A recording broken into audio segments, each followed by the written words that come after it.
नमस्कार दोस्तों, स्वागत है आपका अपने यूट्यूब चैनल ऑटो कैरियर ज्ञान पर। तो आज हम बात करेंगे पीओटी के नेक्स्ट पार्ट की, जो आपके एग्ज़ाम के लिए बहुत इम्पोर्टेंट है। तो इस क्लास को पूरा देखना है।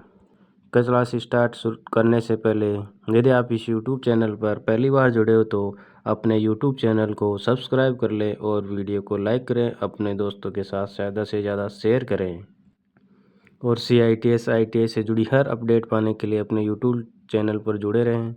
और शाम को 5 बजे पीओटी की क्लास डेली चलती है। और मैकेनिक डीजल के छात्रों के लिए रेलवे, ITI, CITS सभी के लिए सुबह 7 बजे mechanic diesel MCQ series start की गई है, जो आपके एग्ज़ाम के लिए बहुत ही महत्वपूर्ण है। तो अपने यूट्यूब चैनल को सब्सक्राइब ज़रूर कर लें। आज की सवाल पहला क्वेश्चन हमारा, एक ऑर्गेनाइजर के रूप में अनुदेशक की भूमिका क्या है? ऑप्शन ए में दे रखा है प्रशिक्षण कार्यक्रम आयोजित करना। ऑप्शन बी में दे रखा है उपकरण खरीदना। ऑप्शन सी में दे रखा है प्रशिक्षुओं की देखरेख करना। ऑप्शन डी में दे रखा है अनुशासन बनाए रखना। तो इसका राइट आंसर क्या होगा? क्वेश्चन है हमारा, एक ऑर्गेनाइजर के रूप में अनुदेशक की क्या भूमिका है? तो इसका राइट आंसर क्या होगा? तो इसका राइट आंसर है A1, यानी कि प्रशिक्षण कार्यक्रम आयोजित करना। तो अगला क्वेश्चन रहेगा हमारा, सामान्य तौर पर यह शब्द शारीरिक कौशल अधिग्रहण का मार्गदर्शन करने वाले व्यक्ति को संदर्भित करता है, यानी कि क्या संदर्भित करता है? ऑप्शन A1 में दे रखा है शिक्षक। ऑप्शन A2 में दे रखा है प्रशिक्षक। ऑप्शन A3 में दे रखा है अनुदेशक। ऑप्शन A4 में दे रखा है मार्गदर्शक। तो इसका राइट आंसर क्या होगा? राइट आंसर होगा A2, प्रशिक्षक। अगला क्वेश्चन है हमारा, प्रशिक्षुओं के प्रति अनुदेशक की मुख्य जिम्मेदारी क्या है? तो ऑप्शन ए में दे रखा है उद्योगों से संपर्क। ऑप्शन A2 में दे रखा है प्रदर्शन का मूल्यांकन। ऑप्शन A3 में दे रखा है सामग्री खरीदना। ऑप्शन A4 में दे रखा है कार्यक्रमों का आयोजन करना। तो इसका राइट आंसर क्या होगा? अपना क्वेश्चन है, प्रशिक्षुओं के प्रति अनुदेशक की मुख्य जिम्मेदारी क्या है? तो इसका राइट आंसर होगा ऑप्शन नंबर A2, प्रदर्शन का मूल्यांकन करना। अगला क्वेश्चन रहेगा हमारा, अनुदेशक की आवाज़ कहाँ स्पष्ट और श्रव्य होनी चाहिए? ऑप्शन A1 में दे रखा है कार्यशाला। ऑप्शन A2 में दे रखा है पुस्तकालय। ऑप्शन A3 में दे रखा है कैफेटेरिया। ऑप्शन A4 में दे रखा है कार्यालय। तो अनुदेशक की आवाज़ कहाँ स्पष्ट और श्रव्य होनी चाहिए? तो इसका राइट आंसर होगा ऑप्शन नंबर A1, कार्यशाला में, ना कि लाइब्रेरी में ज़्यादा आवाज़ नहीं होनी चाहिए। तो इसका राइट आंसर होगा कार्यालय, वर्कशॉप A1 में। अगला क्वेश्चन रहेगा हमारा, किस प्रकार का व्यक्तित्व स्वतंत्र रूप से घुल मिल जाता है और धारा प्रवाह बोलता है? तो इसका ऑप्शन A1 है अंतर्मुखी। ऑप्शन A2 में है बहिर्मुखी। ऑप्शन A3 में अभयमुखी। ऑप्शन A3 में उभयमुखी, जो बहिर्मुखी और अंतर्मुखी हो। ऑप्शन A4 में दे रखा है आरक्षित। तो इसका राइट आंसर क्या होगा? तो इसका राइट आंसर होगा A2, बहिर्मुखी। अगला क्वेश्चन है हमारा, अनुदेशक के लिए पाठ्यक्रम से पहले प्रशिक्षण सामग्री तैयार करना क्यों महत्वपूर्ण है? ऑप्शन ए में दे रखा है कार्यभार कम करना। ऑप्शन बी में दे रखा है पाठ प्रभावशीलता बढ़ाना। ऑप्शन ए 3 में दे रखा है प्रशिक्षुओं को प्रभावित करना। A4 में दे रखा है प्रशासनिक आवश्यकताओं को पूरा करना। तो इसका राइट आंसर क्या होगा? इसका राइट आंसर होगा ऑप्शन A2 पाठ प्रभावशीलता बढ़ाना। अगला क्वेश्चन है हमारा। क्वेश्चन है अनुदेशक को कौन सी जिम्मेदारी नवीनतम तकनीकी के बारे में ज्ञान को अद्यतन करना शामिल करती है? तो ऑप्शन में दे रखा है शिक्षार्थियों की ओर। ऑप्शन बी में दे रखा है उद्योगों की ओर। ऑप्शन सी में दे रखा है प्रशासन की ओर। ऑप्शन डी में दे रखा है समाज की ओर। तो इसका राइट आंसर क्या होगा? राइट आंसर होगा ऑप्शन नंबर A2 उद्योगों की ओर। अगला क्वेश्चन रहेगा हमारा अनुदेशक प्रशिक्षण के माध्यम से समाज और राष्ट्र को कैसे प्रभावित करता है?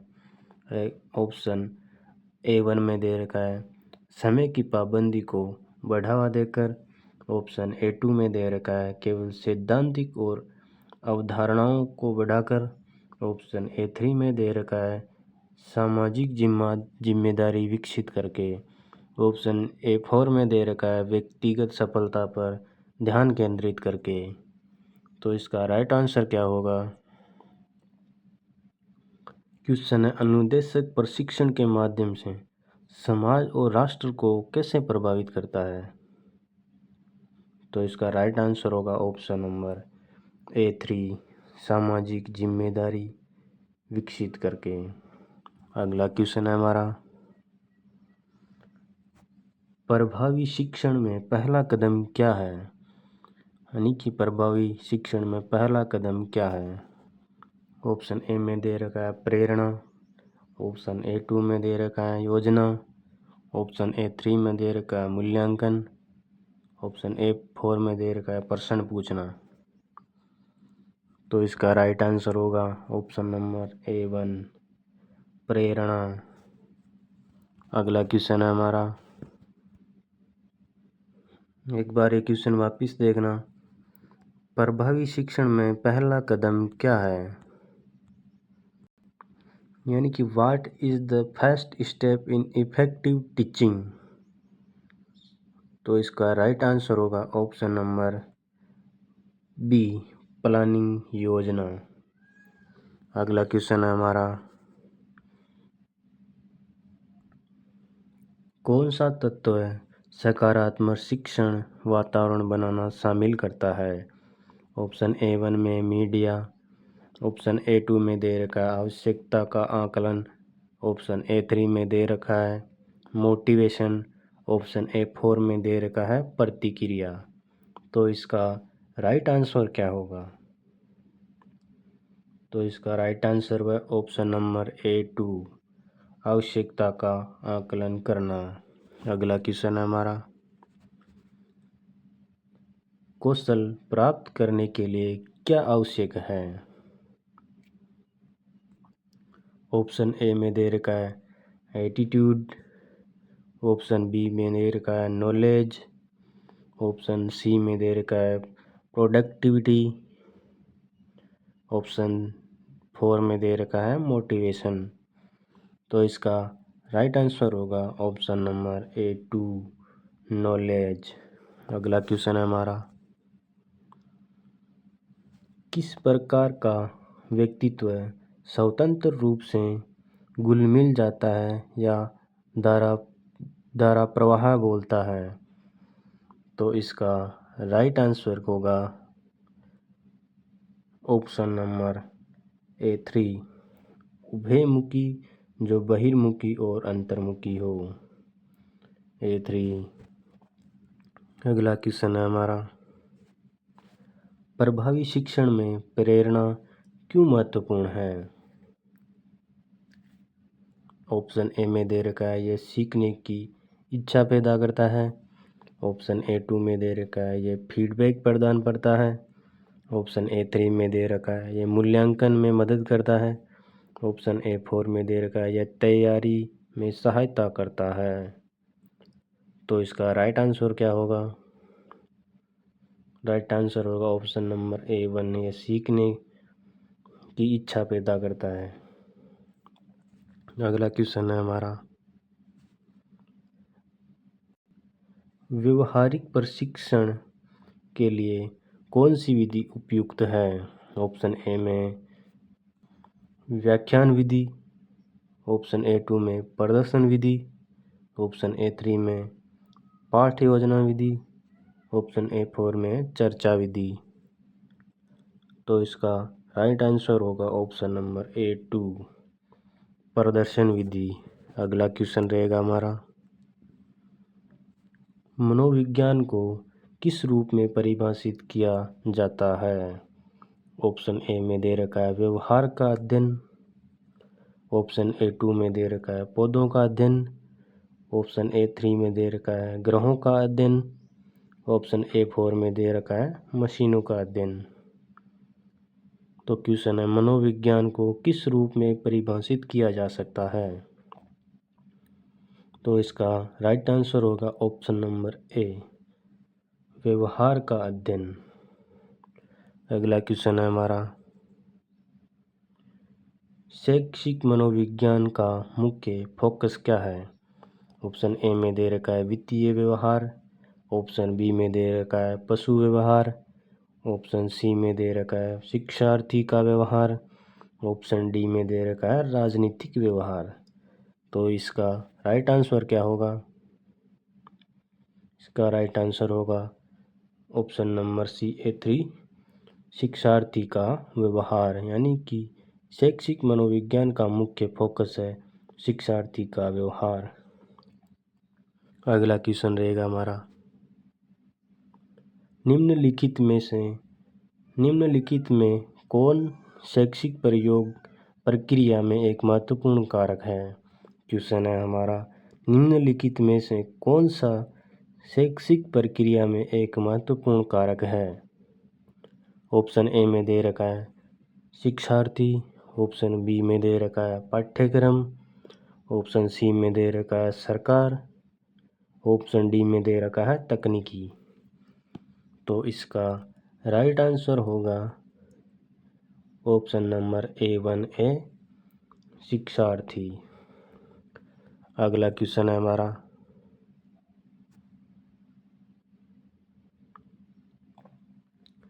कौन सा सिद्धांत शिक्षार्थियों में जिज्ञासा पैदा करता है?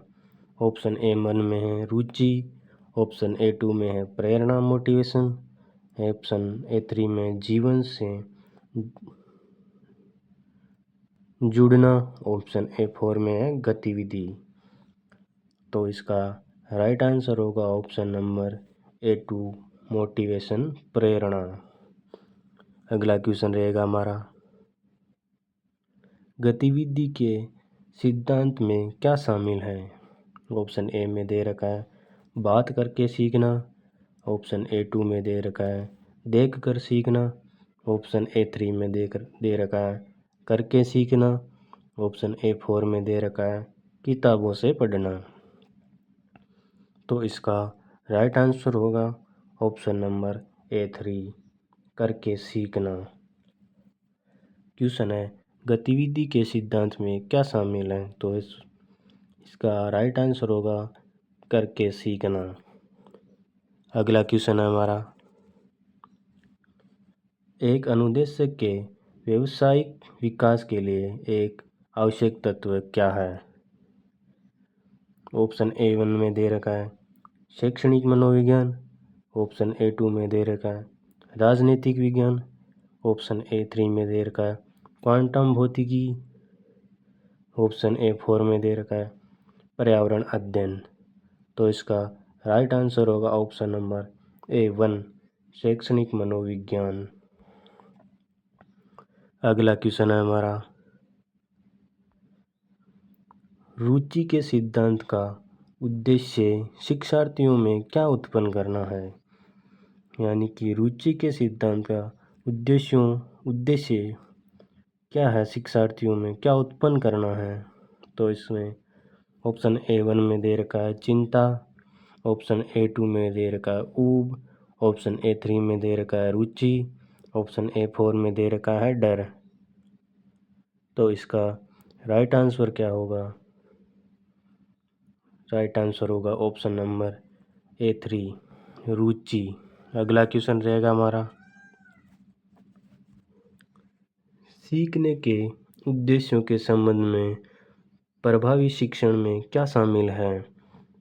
ऑप्शन ए में दे रखा है इच्छित परिणाम, ऑप्शन बी में दे रखा है उद्देश्यों की अनदेखी, ऑप्शन A3 में दे रखा है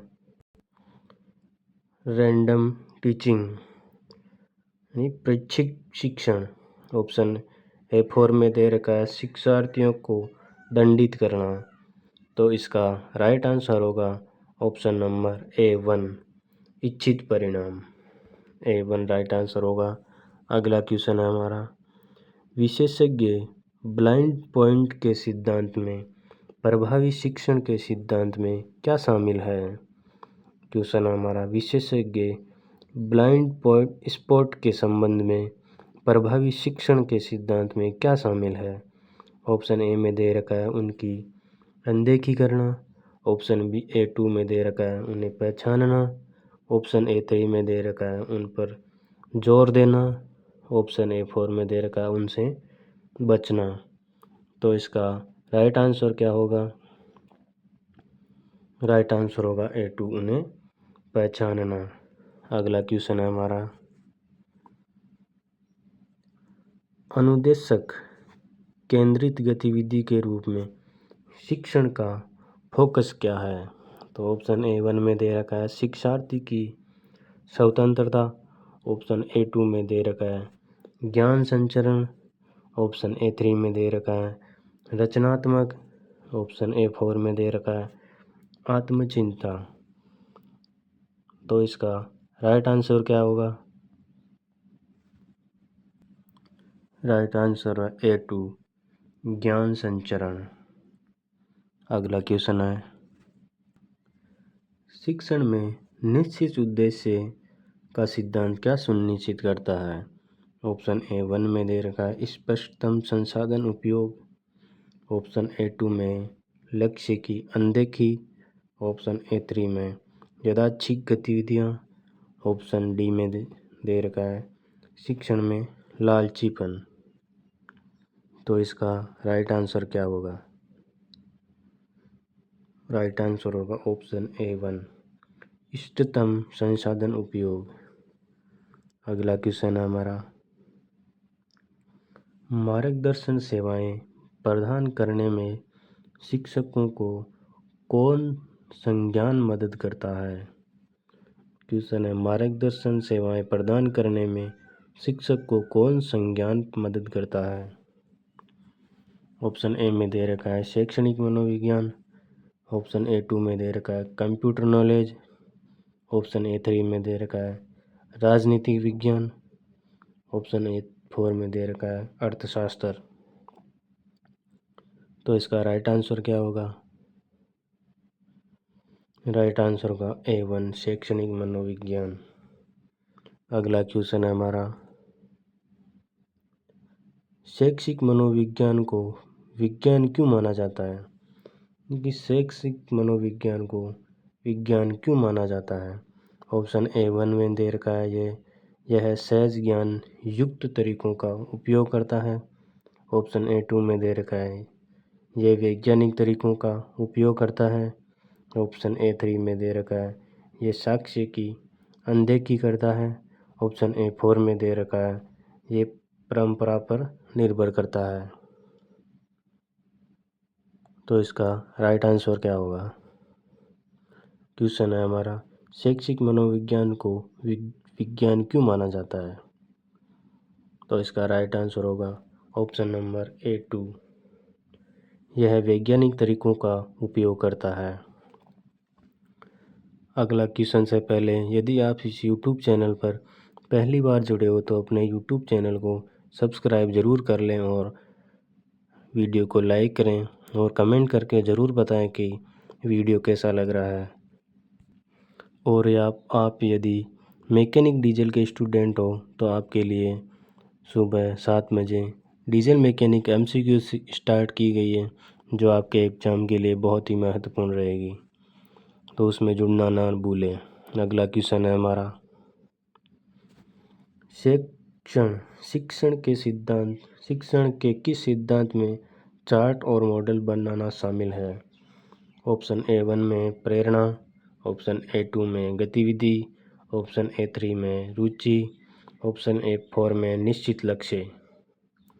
तो इसका राइट आंसर होगा A2 गतिविधि। अगला क्वेश्चन है हमारा, शिक्षक के लिए शिक्षार्थियों को जानना क्यों महत्वपूर्ण है? ऑप्शन A में दे रखा है उन्हें नियंत्रित करना, ऑप्शन A2 में दे रखा है उनकी ज़रूरतों को समझना, ऑप्शन A3 में दे रखा है उनकी पृष्ठभूमि की अनदेखी करना, ऑप्शन A4 में दे रखा है उन्हें दंडित करना। तो इसका राइट आंसर होगा ऑप्शन A2 उनकी ज़रूरतों को समझना। अगला क्वेश्चन है हमारा, शैक्षिक मनोविज्ञान में सीखने के अनुभव की क्या भूमिका है? ऑप्शन A1 में शिक्षार्थियों को भ्रमित करना, ऑप्शन A2 में दे रखा है शिक्षार्थियों का मनोरंजन करना, ऑप्शन A3 में दे रखा है सीखने में सुविधा प्रदान करना, ऑप्शन A4 में दे रखा है सीखने को हतोत्साहित करना। तो इसका राइट आंसर क्या होगा?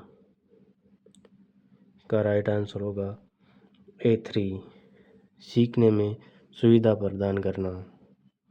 तो आज की क्लास को हम यहीं पर समाप्त करेंगे। इससे पहले यदि आप इस YouTube चैनल पर पहली बार जुड़े हो तो अपने YouTube चैनल को सब्सक्राइब करें और अपने वीडियो को लाइक करें और CITS के छात्रों के साथ ज़्यादा से ज़्यादा शेयर करें।